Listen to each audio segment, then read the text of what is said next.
Hopping across borders and clicking across continents. Today we are exploring the impact of the Cuban tree frog on local ecosystems and celebrating the bridges created by electronic trade, connecting us to a brighter future. Those and more coming up on today's installment of Jamaica Magazine.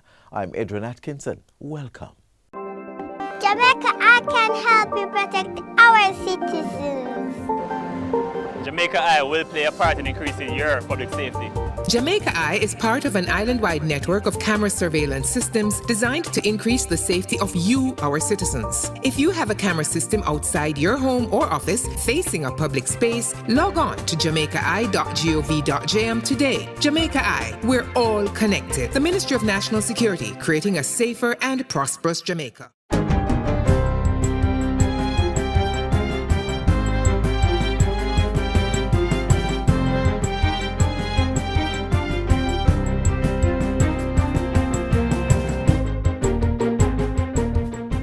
Good day, I'm Theodore Henry, and this is your JIS News for Thursday, February 27, 2025. There is no growth without public order and safety.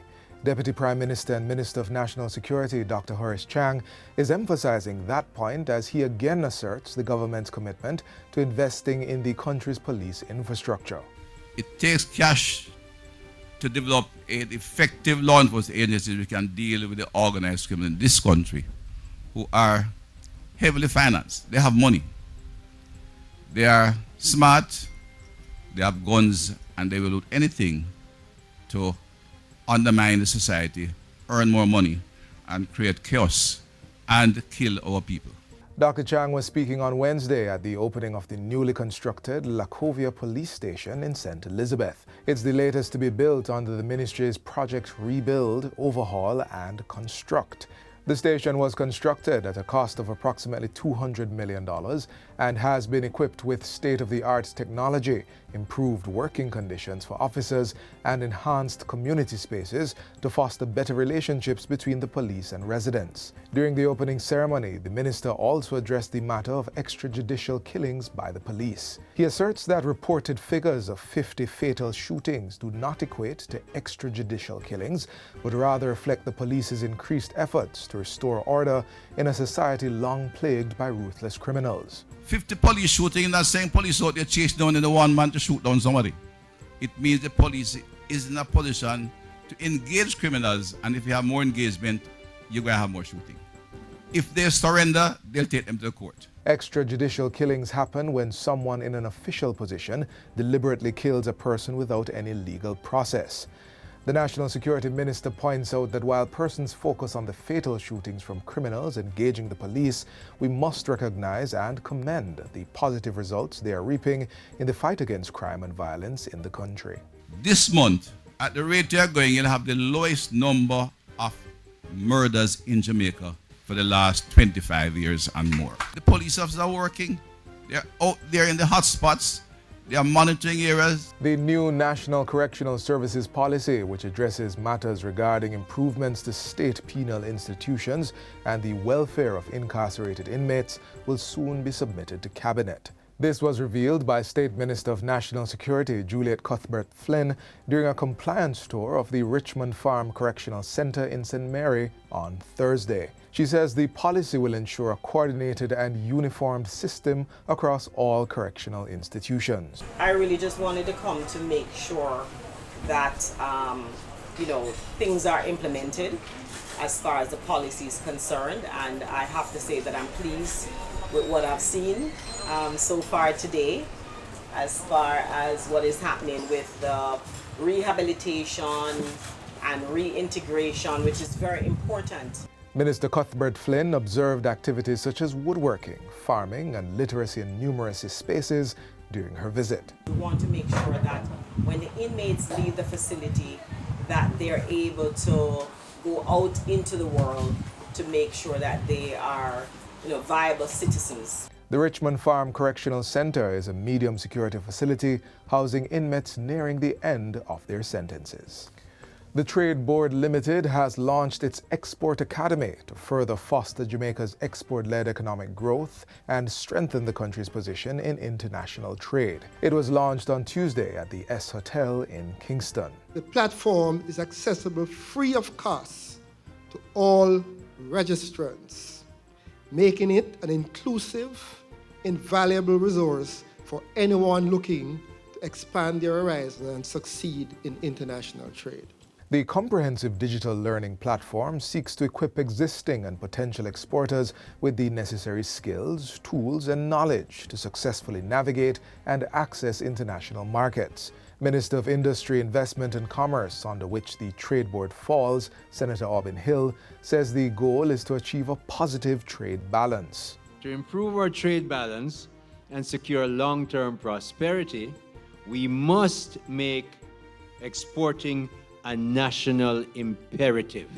We will not get rich selling to under 3 million people that have a per capita GDP of less than $7,000 and believe we're going to get rich. The Export Academy is your free partner, your free bridge to new markets, your path to global achievement. The Trade Board's Export Academy is now available on the Export Jamaica site to a diverse range of users, from entrepreneurs and small business owners to larger enterprises seeking to expand their global footprint.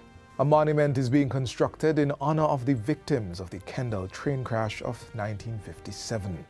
It is anticipated that the process will be completed by September 1 for the 68th anniversary of the rail mishap, which claimed over 170 lives. The long-awaited symbolic memorial is being facilitated through a memorandum of understanding between the Ministry of Culture, Gender, Entertainment and Sport and the Manchester Municipal Corporation. This was signed last Friday with funding of $7.9 million being provided by the ministry. Portfolio Minister Olivia Grange and other stakeholders all welcomed the plan and say the monument will be a sacred space where persons can go to pay homage to those who suffered and died in the horrific incident. Good governance requires us to promote rituals of memory in circumstances such as the Kendall disaster. So we will never forget those who died, were injured, and scarred for life. Those who survived, and a whole nation that mourned when dawn came the following day and news of the incident spread. We are very pleased that we will be able to have a pilgrimage there now to this spot. And we at St. Anne's are very pleased about this. We are not merely building a structure. We are cementing a legacy of remembrance, honoring those who perish and offering a place of solace for the surviving families and their future generation. Minister Grange says the JNHT will be mounting a storyboard prior to the completion of the monument to tell the story and display the design. In addition, the National Library will receive a copy of the design and all the documentation facilitating the process of the monument. In the future, a memorial park and museum will also be established at the site. The Kendall rail tragedy is described as the worst disaster in the history of Jamaica's railway operations. Last year, upon request by Minister Grange, the Governor-General proclaimed the first day of September each year as the National Day of Remembrance of the victims and survivors. And finally, the National Water Commission, NWC, is extending targeted beneficiaries under its amnesty to include persons with disabilities. Through this amnesty, the NWC will write off the debt and waive reconnection fees for persons who have been disconnected for 2 years or more due to unpaid water bills, as well as pensioners and eligible PATH beneficiaries with outstanding debts.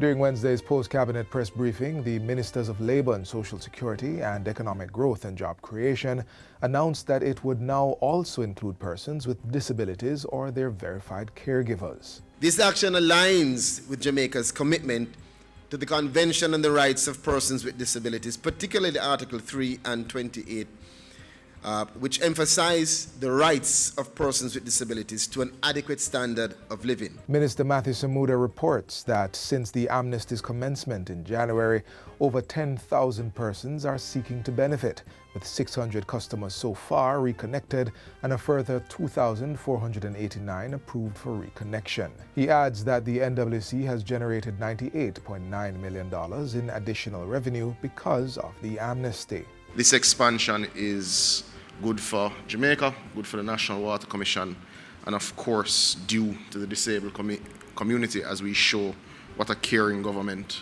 does. The minister says the NWC is open to the possibility of extending the 3-month program, which is scheduled to close at the end of March, should these new beneficiaries need it.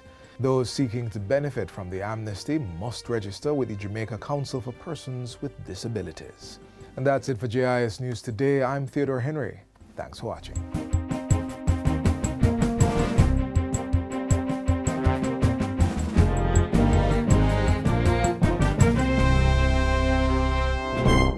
Your safety and security continue to be our priority. We are seeing a downward trend in major crimes, and we are investing $650 million in technology improvement for our police force to provide greater coverage across Jamaica by 2028. The proceeding was brought to you by the Office of the Prime Minister. It's a tiny invader with a big appetite, lurking in gardens and backyards. The Cuban tree frog, charming to some, concerning to others. In this feature, we examine the story of this adaptable amphibian, exploring its unique characteristics and the impact it's having on our ecosystem.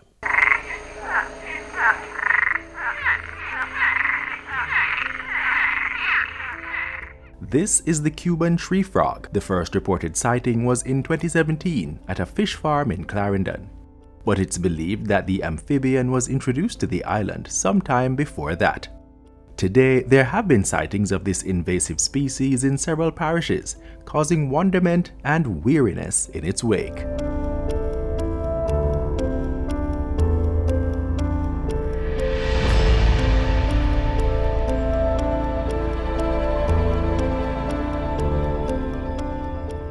Scientifically known as Osteopilus septentrionalis, the Cuban tree frog is native to Cuba, the Bahamas, and the Cayman Islands. It is theorized that its presence on the island may have been due to stowaway. We suspect they came in on shipments, so maybe shipments of agricultural products or even industrial products such as pipes, so on and so forth. One of the best ways by the Cuban tree frog, as opposed to other species of frogs in Jamaica, is by these bright colors right under the legs. So the back leg, this bright greenish yellowish color, you can see it on both sides. So this is a great indicator of a Cuban tree frog. And another way you may distinguish between them and our local frogs is by their call. The Cuban tree frog is a tree, in true sense, a tree frog. And some of the main characteristics you can use to distinguish it from other frogs that we have in Jamaica is that it has these large toe pads, these circular toe pads that it uses to adhere to surfaces. They particularly like to hide in foliage, leaves, like between banana leaves, mango leaves, as well as your potted plants in and around your household, especially if you have a garden. So we encourage persons that if you have house gardens, your backyard gardens, check the leaves of your plants to see if there are any Cuban tree frogs hiding out in there. It is important to note that frogs are not pets and should not be made so. While not overly dangerous to humans, there are concerns about human contact and the dangers the frogs may present. It should be known that their skin secretes a type of mucus that may cause an allergic reaction. However, the presence of the Cuban tree frogs mostly affects the Jamaican environment. The Cuban tree frog has a very voracious appetite, which means that they basically eat anything that fits in their mouth. Whether it is insects, other frogs, small reptiles such as our small snakes, small lizards, and if they can fit a small bird in their mouth, like the bigger ones, they will do it as well. And that can have a detrimental impact on the country's ecosystems, because you lose these animals, these endemic, these native animals that play such a vital role in our habitat, and they're replaced with another animal that takes over their habitat, and then the functions that we lose from the ones that are eaten or decimated will no longer exist. So environmentally, that's a big issue. And the Cuban tree frog population is growing because none of our local species identify them as food. And because they're introduced now, they're trying to find their spot in our food web or ecosystem. So they are testing the limits to see where they lie. However, our local species also do not identify them as prey. So no one identifies them as predator, no one identifies them as prey. So that essentially gives them like this open room to eat as much as they want, reproduce as much as they want without any threat to their increase in population. with this free roam, the Cuban tree frogs have been spotted in Clarendon, St. Catherine, Manchester, St. Elizabeth, Kingston and St. Andrew, Westmoreland and St. James, causing upset due to their audacious personality, which will have them in homes or camping out on walls near light bulbs waiting for their next meal. The Salientians' presence has been causing much distress to players in the apiary sector. We've been getting reports of them eating bees, and that's the main thing in terms of agriculture, because they will literally camp out on the bee box and pick them off as they come. In some instances, they seek shelter in the bee box, so they'll actually be in the bee box, and that presence also disturbs the bees, so they may not form cones in that area. And if they do happen to eat a queen, then you have a collapse of the colony. So that's the honey industry. That's why the National Environment and Planning Agency NEPA is encouraging Jamaicans to help in its bid to eradicate the Cuban tree frog. But the agency wants the removal to be done in a safe and humane way. Safe meaning we don't want you to use harmful chemicals or hot water or bleach or any of that, because not only, yes, it might be effective in killing the frogs, but it might also harm you. If you're going to kill them, use a sharp object or a blunt object to hit them or stab them in the back of the head. So that will be a quick, clean death. There's also another method. We've been exploring the use of traps, and they're simple traps, which is just a PVC pipe installed in a general area, standing, installed, or sometimes laying down with one end closed in a general area where you'd have seen them before, because they will go and congregate in there. And then once you keep checking to see if they're in there, and once you see them, then no, you eliminate those and then reset. NEPA, however, is urging caution, as there are over 21 species of frogs which are endemic to Jamaica and are essential to the island's ecosystem. We actually want persons to find appreciation in our native species. It's unfortunate that this one may pose a threat to those species, and that's why we ask you to share your photos of various frogs that you see, so we can help determine what species it is and take the appropriate action. So we caution residents that yes, while we want to remove this specific species of invasive frogs from our environment, we do have local frog species which should be protected, because they play a significant and important role in maintaining our ecosystems. So one of the primary things is that they might help control other populations that are problematic. So it's not a case where you must kill every single frog that you see. However, we are specific to the Cuban tree frogs because they're not from this area and we want to remove them from this area. While NEPA leads the charge with ridding the island of the Cuban tree frog, regular Jamaicans are being urged to join the fight. How? Report sightings of the frog to NEPA, or citizens in affected communities may organize projects to eradicate them. Citizens may also manage and reduce the population by eliminating stagnant water around homes and check potted plants regularly for Cuban tree frog breeding sites. For more information, contact the National Environment and Planning Agency NEPA at 876-754-7540, or you may visit the NEPA head office at 10 to 11 Caledonia Avenue, Kingston 5.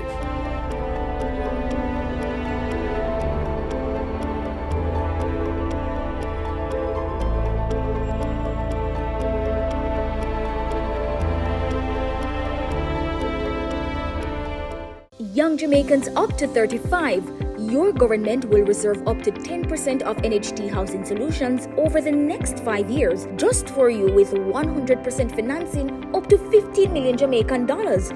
This is how we are empowering and breaking the cycle of poverty meaningfully. Your government is caring for you. The proceeding was brought to you by the Office of the Prime Minister. The future of trade is here, and it's digital. Today we delve into the cutting-edge electronic platform that's streamlining transactions, boosting efficiency, and empowering businesses to thrive in a global economy.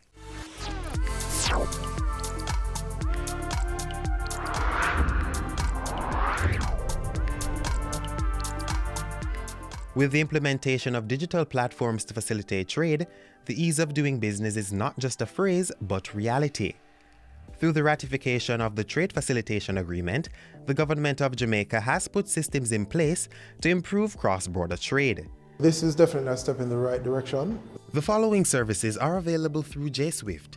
These include motor vehicle dealership license, heavy-duty equipment import permit, as well as for hydrogen and rare gases. Traders will also be able to access import permits for refined sugar and milk powder, motor vehicle and motorcycle, as well as for chassis and clips. For persons importing plant and plant-based products, such permit is available through JSWIFT. Right now, with the new JSWIFT platform, it's a preferred method. Using this platform, the Jamaica Customs Agency, the Trade Board Limited, and other border regulatory agencies across Jamaica are able to process documents submitted online by traders in a timely manner. That also includes Certificate of Origin. So currently, the respective parties are able to go online and do a self-registration, providing their details, and that to do with the company to which are being associated. And thereafter, they will have access to a suite of online applications. So whether it is for applying for a permit, applying for a license, or in this case, a certificate for origin, which is involved in exports. After registering and receiving your user login from the JSWIFT platform, the trader is now able to make an application. The system also allows for the attachment of supporting documents. For example, if you're doing a motor vehicle import application, you'll be required to submit the pre-shipment inspection, the invoice, and of course the other documents, for example, the certificate of registration or title. There are others which will just require simply a commercial invoice, and there are others which will require more details by way of the data that is being submitted on the application form. The most recent service offered on the JSWIFT platform by the Trade Board Limited is that of the Certificate of Origin. The trader will enter the exporter and co-signee details on the general information page of the application. The trader will then complete the special segment, which includes the country of destination, producer or manufacturer details, transport details, followed by the item details page, which will allow the trader to enter each item and commercial description along with the country of origin, the origin criterion, and invoice details. The related invoice must then be uploaded as a supporting document, after which the trader will submit the application and proceed to make payment using the online payment service. The application will thereafter be assigned in real time to an officer for processing. The approved Certificate of Origin with the electronic signature, stamp, and reference number will be available for download once the application has been approved. The trader will also benefit from a system-generated CARICOM invoice with details of the approved products from the Certificate of Origin. If the application consists of clothing and textile, the system will also generate a Certificate of Jamaican Origin, JN2 or JN3, with the relevant details.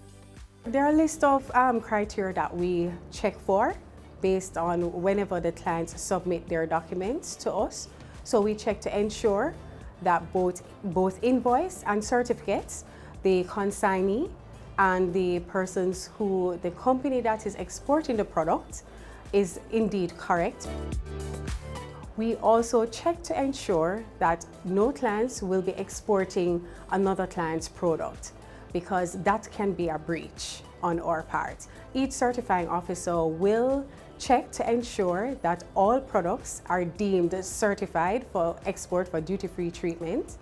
Once that is done, we approve the document, and those documents are then sent back to the client via their dashboard, where they are able to print it, and they're also able to upload the same document to the Asikuda system. Another benefit to using the JSWIFT platform is making payments. That can also be done on the system, eliminating the need to go to multiple places for this transaction. After the payment is done, you will get a verification from the JSWIFT platform saying the permit has been paid for and is being processed. So in in a day or two, you'd get an email that permit has been approved. So in fact, it doesn't take very long to do the payment. Once the payment has been made and verified, the Trade Board will assign an assessor to work on that application. Before you are able to submit your certificate of origin on the JSWIFT system, there's a key element.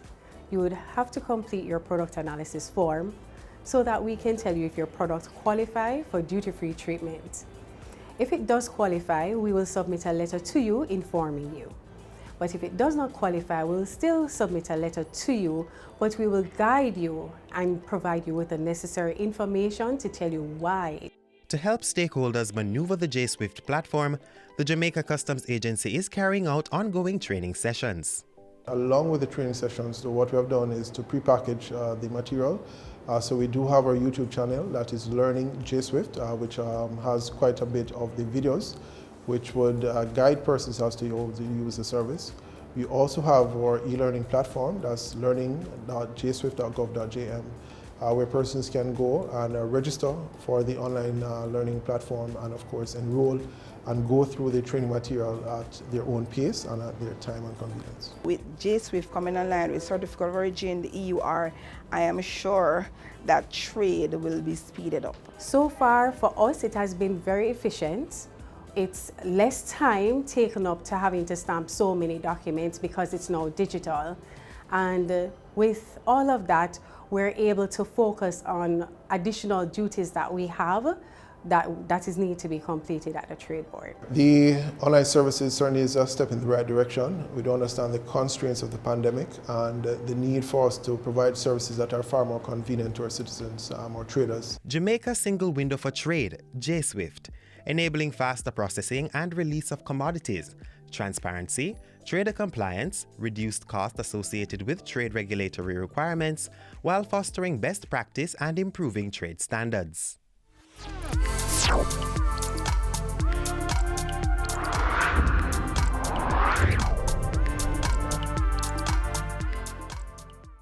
Today, we can report 2 consecutive years of reduction in major crimes and murders, with a significant reduction of almost 20% in murders for 2024. Between January 2022 and January 2025, we have reduced murders by 51%, and January 2025 had the lowest monthly murder count since September 2014.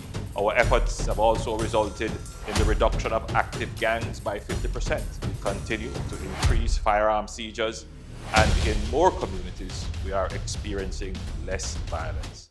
We will realize our vision of Jamaica as the place of choice to live, work, do business, raise families, and retire in peace and prosperity. The proceeding was brought to you by the Office of the Prime Minister.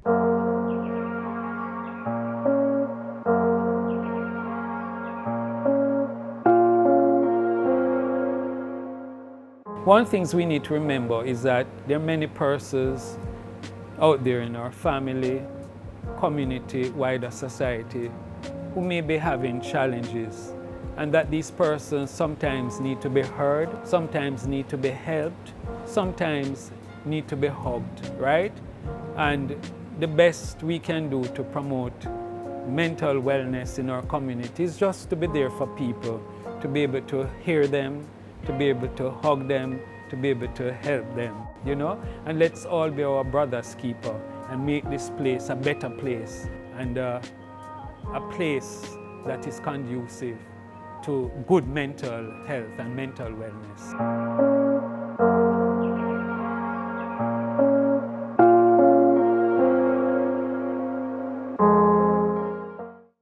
This is where our journey ends, but only for today. Do join us again tomorrow and we'll bring another informative program. In the meantime, stay connected via our website, jis.gov.jm. And while you're online, send your feedback to Jamaica Magazine at jis.gov.jm or via X at JIS News. You may also find us on all the major social media platforms and through our mobile app that's Android and iOS compatible. On behalf of the entire production team, I'm Adrian Atkinson. Do take care.